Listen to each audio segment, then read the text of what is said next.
Hello friends, स्वागत है आपका इस चैनल पर। तो आज हम पढ़ने वाले हैं 12th क्लास का केमिस्ट्री। और केमिस्ट्री में 75 इंपॉर्टेंट टॉपिक बताने वाले हैं। क्वेश्चन नहीं, हम आपको कोई क्वेश्चन आंसर नहीं करवाने वाले। 75 ऐसे टॉपिक बताएंगे जो यहाँ से आपने समझ लिए पूरा का पूरा क्वेश्चन आपको यही से रहता है। यानी 70 में 70 आप इसमें अगर टॉपिक को पूरा क्लियर कर लेते हैं, पूरे पढ़ लेते हैं, तो 70 में 70 नंबर आपका ऑब्जेक्टिव और सब्जेक्टिव द्विगुत्रीय सभी से आपका आ जाएगा पूरा। यानी कि समझिए पूरा का पूरा बुक जितना होता है, बुक पर जितना चैप्टर है, सारे चैप्टर का इंपॉर्टेंट टॉपिक लाए हुए हैं। यानी इस टॉपिक से संबंधित प्रश्न आपको हमेशा एग्जाम में देखने को मिलते हैं। आप क्वेश्चन बैंक में जाकर के देख सकते हैं। तो वही हम 75 टॉपिक बताने वाले हैं। और 75 टॉपिक को आपको अभी क्लियर कर लेना है। सभी को नोटबुक में अपने नोट करते हुए चलना है। देखिए आपको यही टॉपिक लिख दिए हुए हैं। उससे पहले एक बार लाइक करके, तो लाइक करके शेयर कर दीजिए वीडियो को। लाइक करके जल्दी से शेयर मारिए। और जो भी नया स्टूडेंट होगा वह चैनल को क्या करेंगे, सब्सक्राइब कर लेंगे। नया चैनल होगा जो नया स्टूडेंट वह चैनल को सब्सक्राइब कर लेंगे। और चलिए हम एक एक करके सभी टॉपिक को समझना स्टार्ट करते हैं। और यही टॉपिक से आपके बहुत सारे प्रश्न बनाकर एग्जाम में दिए जाते हैं। यानी कि ऐसा नहीं कि यही प्रश्न है, इससे संबंधित प्रश्न बोल रहे हैं। यानी कि इस टॉपिक से क्वेश्चन आते हैं, तो आप लोग इसे ज़रूर याद कर लेंगे, यानी समझ लेंगे, इसको पढ़ लेंगे। देखिए सबसे पहले जो है मोलरता और मोलरता, ये दोनों से बहुत ज़्यादा प्रश्न जो होते हैं आपके एग्जाम में आते हैं। जैसे पूछ देगा कि मोलरता का परिभाषा दीजिए, तो बोल देगा मोलरता की परिभाषा दीजिए। आपको परिभाषा इसमें लिखना होगा, या फिर हो सकता है इसका अब क्या आप व्यंजक को निकाल देंगे, क्या व्यंजक भी बोल सकता है। ये सब आपको ध्यान रखना चाहिए कि कुछ भी बोल सकता है। यानी कि इस टॉपिक को आपको क्लियर कर लेना है। सबसे पहला है मोलरता का आता है, और या फिर मोलरता और मोलरता, इसका अंतर भी आ सकता है, याद रखेंगे। और आपका तीसरा जो है मोल प्रभाव, ये भी बहुत ज़्यादा इंपॉर्टेंट है। इसको आप मोल ज़्यादा इंपॉर्टेंट है, इसको आपको टिक लगा लेना है, बहुत ज़्यादा इंपॉर्टेंट है। और उसके बाद है वाष्प दाब में आपेक्षिक अवनमन। क्या है वाष्प दाब में आपेक्षिक अवनमन, तो इसको भी आप ध्यान रखेंगे। ये सब क्वेश्चन बहुत ज़्यादा होते हैं, पूछे जाते हैं। और पाँचवें में है राउल्ट का नियम। पाँचवा क्या है, राउल्ट का नियम। यह सभी प्रश्न आते हैं अक्सर एग्जाम में बहुत ज़्यादा। इन सभी टॉपिक को आपको नोटबुक में क्या करता हुआ, नोटबुक में आपको नोट करते हुए चलना है। और अब बढ़ते हैं आगे। अब आगे जाइए, अगला है क्वथनांक में उन्नयन। यहाँ से ये प्रश्न पूछे जाते हैं। ये सभी बहुत ज़्यादा इंपॉर्टेंट प्रश्न है, इसको छोड़ना बिल्कुल भी नहीं है। क्वथनांक में उन्नयन। और आपका ये 7वां जो टॉपिक है हिमांक में अवनमन, यहाँ से भी प्रश्न आते हैं। और ये 8वां प्राशन दाब, आप चाहेंगे 2024 का आप देख सकते हैं। 2024 का आप देखेंगे पेपर में, तो ये वाष्प दाब का आया होगा। वान टाप गुणांक, ये भी आपको बहुत ज़्यादा पूछा आता है। वान टाप गुणांक, वान टाप अगोद्रो नियम, ये सब बहुत ज़्यादा आते हैं।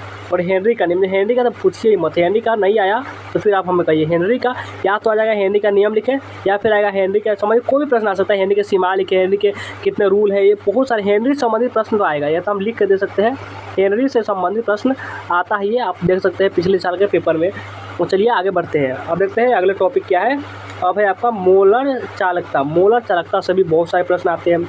और तुल्यांकित चालकता, ये भी इंपॉर्टेंट है। ये सभी प्रश्नों को मान चलिए पूरा हम इंपॉर्टेंट प्रश्न नहीं लाए हुए, लेकिन जो सबसे ज़्यादा इंपॉर्टेंट होगा वो हम आपको बताते चलेंगे। एक और होता है, जो जितने भी नियम होंगे आपके बुक में, जितने भी नियम होते हैं उसको आपको अलग से क्लियर करना है। समझिए ये सब जितने भी नियम है वो सब MVBI है। MVBI सब नियम है। जितना भी नियम होगा, कोलोन्स का नियम है, फैराडे का नियम, जितना भी नियम है उसको आपको याद अलग से कर लेना है। इसके लिए आप छोटा सा नोटबुक अलग से बनाइए।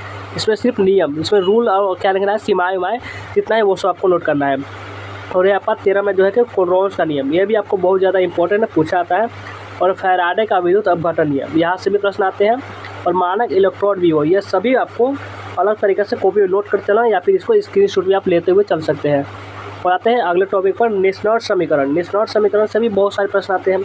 ये सभी हम ऐसा नहीं, सभी बहुत रिसर्च के बाद बहुत सोच समझ के इसको प्रश्न आपको टॉपिक बता रहे हैं। ऐसा नहीं कहीं से उठा कर दे रहे हैं, आपको पूरे रिसर्च के बाद, आपको पूरे पढ़ने के बाद आपको बता रहे हैं कि इस सारे टॉपिक से बहुत सारे प्रश्न होते हैं जो आपके एग्जाम में पूछे जाते हैं। निष्णात समीकरण और शीशा संचायक सेल जितना भी होता है वो भी पूछे जाते हैं। चाहे सारी संचायक सेल, यानी कि जितना भी शीशा और संचायक सेल होते हैं, यहाँ से टॉपिक पर पूछा ही जाता है। और ईंधन सेल यहाँ से भी आते हैं। संचारण और अभिक्रिया दर या वेग, अभिक्रिया कोटि क्या है, अभिक्रिया दर क्या है, ये सब भी प्रश्न आपके एग्जाम में देखने को मिलते हैं। तो आगे आइए। अब आगे है शून्य कोटि अभिक्रिया के लिए वेग स्थिरांक का व्यंजक। देखिए व्यंजक से आ जाता है प्रश्न का, आपको व्यंजक क्या होगा बनाना पड़ता है। व्यंजक क्या होता है, बनाना पड़ता है। इसको आप याद नहीं कर सकते, इसलिए आपको ये बनाना अलग से सीखना होगा। आपको क्या करना होगा, अलग से इसको आपको सीखना होगा। आपका ये 22 नंबर क्या है, 22 नंबर जो टॉपिक है कि प्रथम कोटि की अभिक्रिया के लिए वेग स्थिरांक का व्यंजक। और 23 नंबर है अभिक्रिया कोटि तथा आणविक में अंतर। देखिए कोई आंसर नहीं बता रहे हैं, सिर्फ आपको हम बता रहे हैं कि यहाँ से प्रश्न आते हैं बहुत ज़्यादा, यही बता रहे हैं। और जो 24 नंबर जो टॉपिक है संक्रमण तत्व तथा उनके लक्षण। और 25 में आंतरिक संक्रमण तत्व तथा उनके लक्षण, यहाँ से भी प्रश्न आते हैं। और अब आगे बढ़ते हैं तो देखिए लैंथेनाइड संकुचन क्या है। लैंथेनाइड संकुचन, यहाँ से भी प्रश्न। लैंथेनाइड संकुचन बहुत ज़्यादा इंपॉर्टेंट है, समझ सकते हैं इसको आप MVVI कर सकते हैं, इसको आप MVVI कर सकते हैं। और ये देखिए लिगेंड तथा लिगेंड के प्रकार।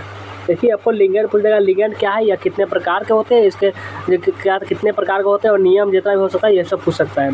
आपका संयोजकता का वर्णन सिद्धांत, यहाँ से भी प्रश्न आते हैं अक्सर एग्जाम में।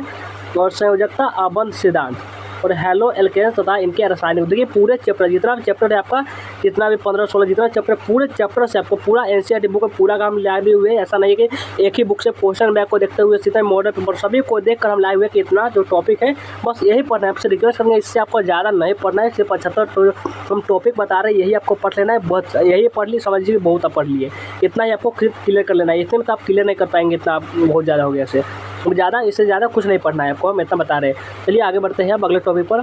अब आते हैं कि हैलो एरीन तथा इनके रासायनिक गुण। देखिए बहुत धमाकेदार से एक बार शेयर भी ज़बरदस्त तरीके से करिए। हैलो एरीन तथा इनके रासायनिक गुण और पॉली हैलोजन यौगिक, यहाँ से भी आते हैं प्रश्न।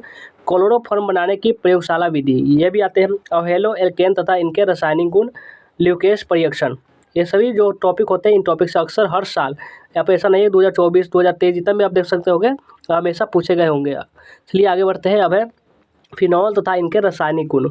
फिनॉल तथा इनके रासायनिक गुण, फिनॉल बनाने की प्रयोगशाला विधि, यहाँ से भी आते हैं प्रश्न। ईथर तथा इनके रासायनिक गुण और 39 नंबर जो टॉपिक है कि डाई एथिल ईथर बनाने की प्रयोगशाला विधि। देखिए प्रयोगशाला विधि की प्रयोगशाला जो होता है वहाँ समझ लीजिए 2 क्वेश्चन, एक नहीं बता रहे 2 क्वेश्चन आपका फिक्स है। प्रयोगशाला बनाने से 2 क्वेश्चन आपको आता ही आएगा। और आपका 40 नंबर है एल्डिहाइड था उनके रासायनिक गुण। अब बढ़ते हैं आगे बढ़ते हैं तो फॉर्मेल्डिहाइड बनाने की प्रयोगशाला विधि। देखिए प्रयोगशाला विधि जो है एक्सपेरिमेंट होगा, इसको आपको सीख लेना होगा अलग से। और ये बेंजल्डिहाइड बनाने की प्रयोगशाला विधि, यहाँ से भी आते हैं। कीटोन तथा इनके रासायनिक गुण, आपका 44 नंबर के एसीटोन बनाने की प्रयोगशाला विधि। कार्बोक्सिलिक अम्ल तथा इनके रासायनिक गुण, यहाँ से भी आते हैं प्रश्न। और बढ़िए आगे आते हैं तो अब आगे फॉर्मिक अम्ल बनाने की प्रयोगशाला विधि। फॉर्मिक अम्ल बनाने की प्रयोगशाला विधि यानी कि फॉर्मिक अम्ल कैसे बनता है, ये सब सारे टॉपिक से बहुत सारे प्रश्न आते हैं। और ये भी पूछता है कि टोलन का विकर्मक क्या है, इसके दुर्गंध सुगंध, ये सब बारे में भी ऑब्जेक्टिव टाइप क्वेश्चन। और देखिए ऑब्जेक्टिव ऐसा नहीं कि आप सब्जेक्टिव बता रहे हैं, आपका ये ऑब्जेक्टिव और सब्जेक्टिव सभी पूछे आते हैं। ऑब्जेक्टिव सब्जेक्टिव आपका लॉन्ग क्वेश्चन, ये सभी प्रश्न जो होते हैं आपके पूछे आते हैं।